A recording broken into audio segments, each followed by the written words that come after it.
Hello guys, andito na naman ako ngayon para mag-share ako sa inyo. Bali, ang i-share ko na naman ngayon sa inyo guys ay tungkol ito guys sa mag-asawang estatwa na to guys ha.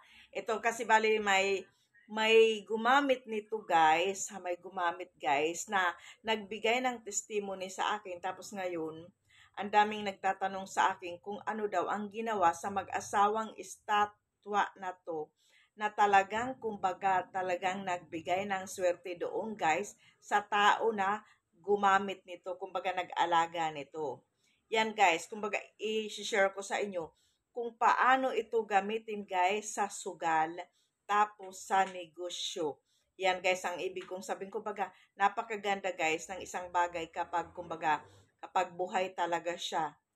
Yan guys ang ibig kong sabihin ha.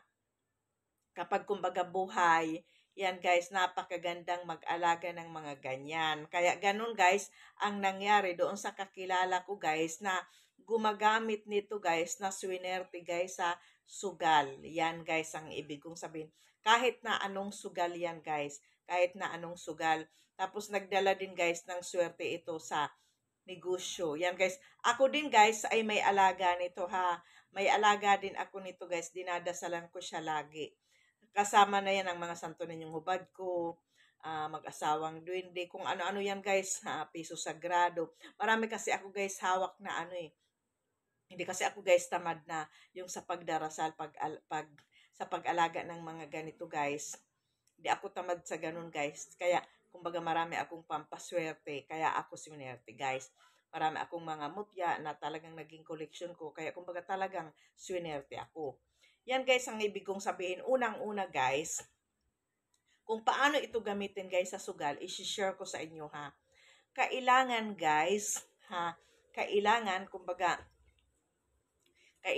ito guys ay kumbaga ipapadala sa inyo or ibinibigay ito guys na buhay. Yan guys para mas epektibo. Yan guys ang ibig kong sabihin ha. Para mas epektibo siya kasi mas maganda guys yung buhay. Tapos ngayon ha, kasi ganito ang ginawa ko eh. Tapos ngayon guys, nung nahawakan ko na or naalagaan ko na ito, ganun din guys yung nagbigay sa akin ng testimony. Inalagaan niya ito sa dasal guys. Kagaya din ng pag-alaga ko ng santo ninyong hubad, di ba inaalagaan? Ito ganun din guys. Tapos ngayon, kapag halimbawang gagamitin nyo ito guys sa sugal, kapag gagamitin nyo sa sugal ha, ito guys ay anuhin nyo ito. Dasalan nyo muna guys ng isang Our Father. Isang Our Father ha. Isang Our Father, isang Hail Mary, isang Apostles' Creed. Hawakan nyo ito guys ng kanan na kamay nyo. Yung kanan na kamay nyo ha, kanan na kamay, humarap kayo sa silangan. Yan guys ang ibig kong sabihin. Humarap kayo sa silangan kahit hindi nyo nakikita guys ang silangan na yan guys. Ay lagi kayo humarap dyan. Kapag magdarasal kayo tapos kailangan guys pag magdasal ay taimtim talaga ha. Kumbaga talagang tao sa puso ang mga ginagawa nyo ha. Mag-concentrate kayo. Yan guys ang ibig kong sabihin. Mag-concentrate kayo sa mga ginagawa nyo. Dahil ako guys, pag nagdarasal ako, ganun guys ang ginagawa ko na talagang nakakonsentrate ako. Nakakonsentrate ako. Siyempre, sino pa nga ba kung sino man yung Diyos natin. Yan guys, isa lang naman ang Diyos natin. Iba-iba lang ang relihiyon natin. Yan guys, kailangan makapag-concentrate kayo ha. Tapos, dasalan nyo ng isang Our Father, isang Hail Mary, isang Apostles' Creed. Tapos ngayon guys, kunyari lang magsusugal kayo, kunyari linggo ngayon magsusugal ako. Yan guys, ang ibig kong sabihin. Tapos pagkatapos nyo guys, dasalan yan, banggitin nyo ang orasyon na to. Ang ano na to guys, ang orasyon na to guys, banggitin nyo. Presignum, Crumina, Liberamus, Diusis, Nostris Domini in nomine Patri Amen Jesus. 3 beses niyong babanggitin ang orasyon na yan ha. Presignum Crumina, Liberamus, Diusis, Nostris Domini in nomine Patri Amen Jesus. 3 beses niyong babanggitin yan guys.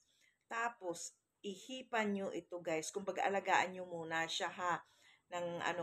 Palakasin nyo muna bago nyo gamitin guys sa sugal. Yan guys ang ibig kong sabihin ha. Tapos ngayon kapag kunyari lang malakas na siya guys. Yan guys ang ibig kong sabihin, kapag malakas na siya, ano ang gagawin nyo? Kapag magsusugal kayo guys, kunyari lang kasino, kunyari lang yan ha. Kayo bahala na kayo kung anong sugal ang gusto nyo. Yan guys ang ibig kong sabihin. Tapos ngayon, ang gagawin nyo guys, ito guys ay dapat nakabalot ito sa red pouch na yan. Tapos ilagay nyo guys sa bulsa nyo na kaliwa ha. Ilagay nyo sa bulsa nyo na kaliwa. Kaliwa guys. Tapos ngayon, ano pa ang gagawin nyo? Nakalagay siya sa kaliwa na bulsa. Tapos ngayon guys, habang nagsusugal kayo, nasa kaliwa yan na bulsa, hawakan nyo ng pasimple lang. Tapos ngayon, banggitin nyo ang orasyon na yun na binanggit ko ha. Yung orasyon na binanggit ko ay banggitin nyo. Ilalagay ko yan sa description guys. Sa yung hindi alam ang description, basta pindutin nyo lang yung title ha. Yan guys ay lalabas guys sa description. Yan guys ang paggamit nito kung paano ito gamitin guys sa sugal, na ganun ang ginawa guys ng kakilala ko. Kakilala ko na gumamit nito na talagang sobrang tuwa niya guys. Dahil talagang nanalo siya. Yan guys ang ibig kong sabihin. Kumbaga sobrang tuwa niya. Sabi niya napakaganda daw nitong kumbaga hindi ko na ito guys aanuhin ha. Mag-asawang mahiwagang estatwa na to. Yan guys ay napakaganda nitong alagaan. Yan guys sa sugal. Tapos ngayon ito din guys ay nagbibigay din guys ng swerte. Swerte guys sa swerte sa hanap buhay.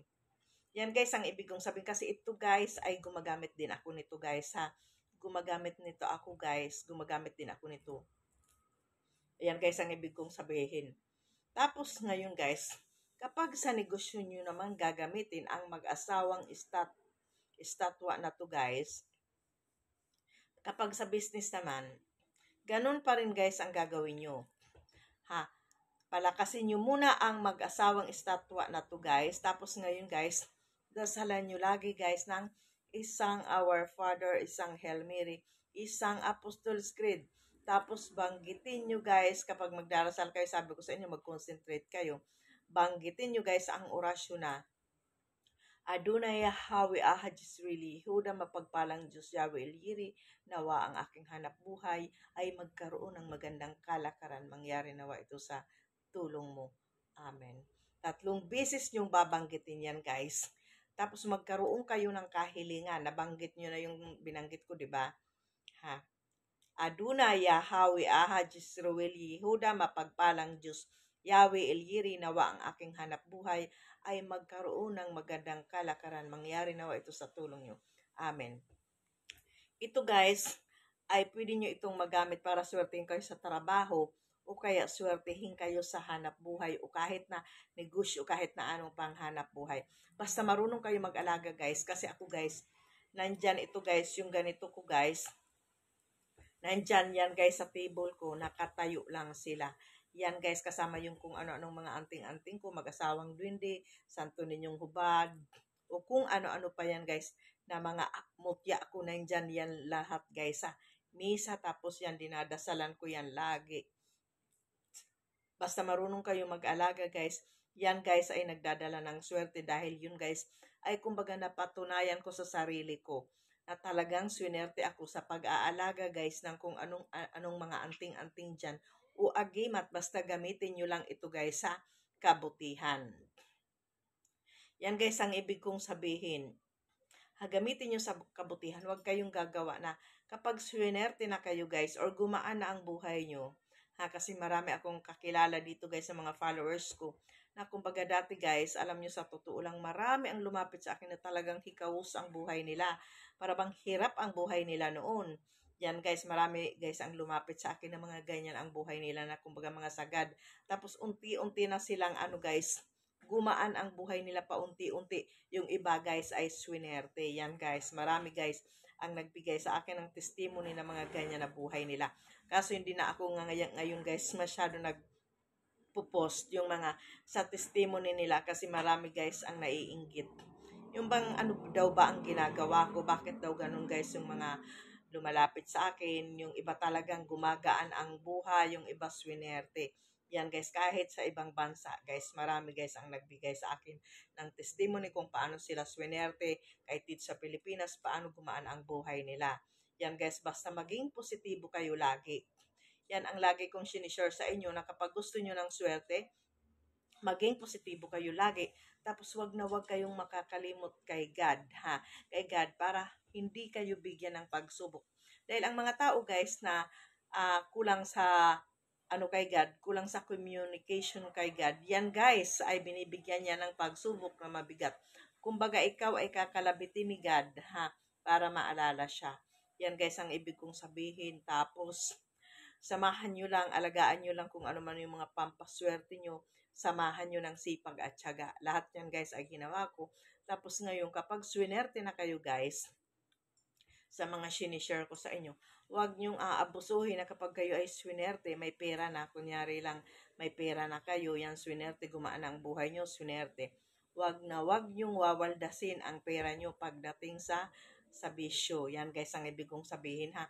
Nasabihin ha guys, nasabihin manlalaki na kayo ng manlalaki, mambabae na kayo ng mambabae, dahil siyempre may pera, o di ba? Nandyan na. Kasi may kakilala ako na ganyan ang nangyari, swinerte siya.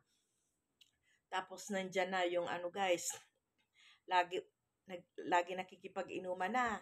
Yan guys, ganun ang ginawa niya. Ako naman, kabaliktaran ang ginagawa niya. Ganun guys, ang Tapos nandyan na guys, na pinasok niya na rin yung sugal. Kasi syempre may mga pera na siya. May pansugal na siya. Ano pa nga bang gagawin? Magsugal. Nagbabaka sakali na manalo ng manalo. Ganun guys, ang ibig kong sabihin. Pinasok niya na lahat guys.